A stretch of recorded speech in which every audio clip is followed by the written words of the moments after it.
Bonsoir à tous, merci de me recevoir chez vous. La nouvelle est tombée ce soir. Le colonel Christian Remanda nous a quittés après Fabien Méret. C'est le colonel Remanda qui trouve donc la mort en exil.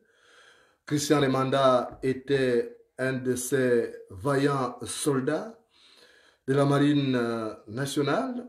Il avait en 2016 fait cause pour l'alternance au Gabon. C'est ainsi qu'il s'était rangé derrière le candidat Jean Ping, investi par l'opposition gabonaise, qui avait remporté l'élection présidentielle de 2016, mais qui n'a pas réussi à prendre le pouvoir. Le colonel Remanda avait été accusé par le régime d'Ali Bongo de tenter de renverser le pouvoir en place et il avait été arrêté et conduit à la cravache au B2 et détenu dans des conditions inhumaines. Sa santé s'était dégradée. Au sortir de sa détention, il avait pris le chemin escarpé de l'exil. Il avait posé ses valises à Lyon en France et il y a pratiquement 2 semaines, sa santé s'était dégradée. Il était entré dans un coma. Il luttait contre la mort. On a beaucoup prié pour qu'il nous revienne, mais nos prières n'ont pas été exaucées par Dieu. Le colonel Remanda a donc tiré sa révérence ce soir, d'après une source proche de la famille. Il est donc allé retrouver les dévanciers dans ce combat, parmi lesquels Fabien Méré, qui était aussi mort en exil l'année dernière. Et là, c'est donc le colonel Remanda qui nous quitte. C'est une perte, une grande perte même pour la résistance gabonaise. Il était l'un de ces Gabonais qui donnait, qui guillonnait pratiquement la résistance en France. Il était pratiquement de toutes les réunions qui étaient destinées à libérer le Gabon. C'est quelqu'un qui avait renoncé à ses privilèges malgré justement les propositions qui lui avaient été faites. Il avait donc renoncé à ces privilèges-là pour se ranger derrière le candidat Jean Ping et malheureusement, arrivé en exil, il n'aura passé que pratiquement 4 ans et il a donc tiré sa révérence ce soir en France. Nous présentons à sa famille nos condoléances les plus émues et nous l'assurons aussi de notre soutien en ces moments difficiles. La mort du colonel Remanda vient relancer le problème des opposants au Gabon, des opposants qui sont traqués sans relâche par le régime d'Ali Bongo. Vous avez vu hier un jeune activiste qui avait été libéré sous pression de la toile et il y a beaucoup d'autres qui sont obligés de prendre le chemin escarpé d'exil où ils côtoient la mort parce que le fait d'avoir quitté le Gabon n'est pas du tout un gage de sécurité. Les barbouches du régime en place continuent de traquer les Gabonais où qu'ils soient, aidés par des personnes tapies dans la diaspora gabonaise en Europe. Et on ne connaît pas encore les causes exactes de la mort du colonel Remanda, mais tout ce qu'on sait, c'est que sa santé s'était dégradée lorsqu'il avait été arrêté par le B2, communément appelé contre-ingérence, au soir de l'élection présidentielle de 2016. Et ces conditions donc, de détention avaient laissé planer le doute par rapport à sa dégradation, à la dégradation de son état de santé. Beaucoup avaient donc redouté même qu'il soit empoisonné là-bas.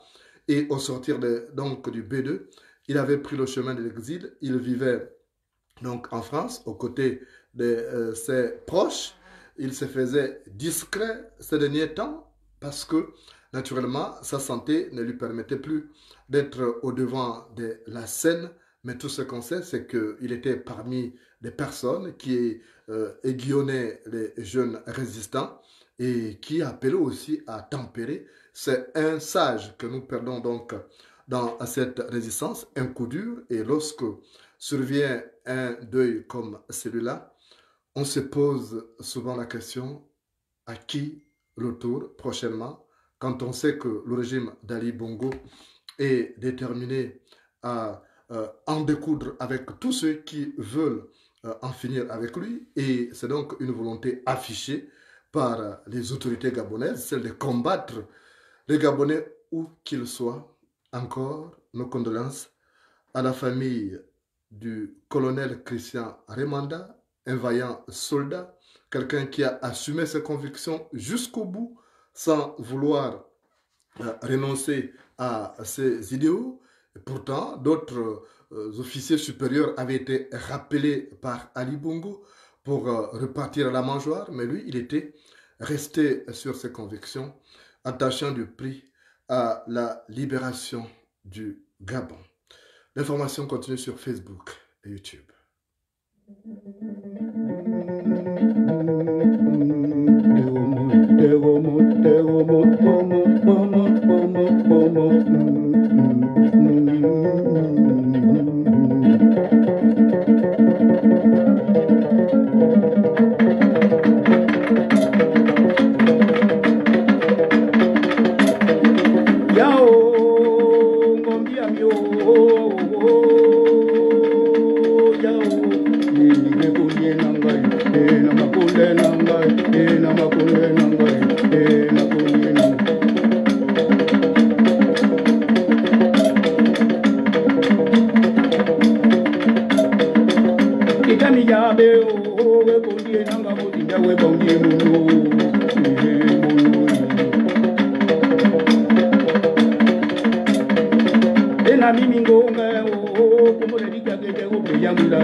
Nanga,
Kundi nanga o,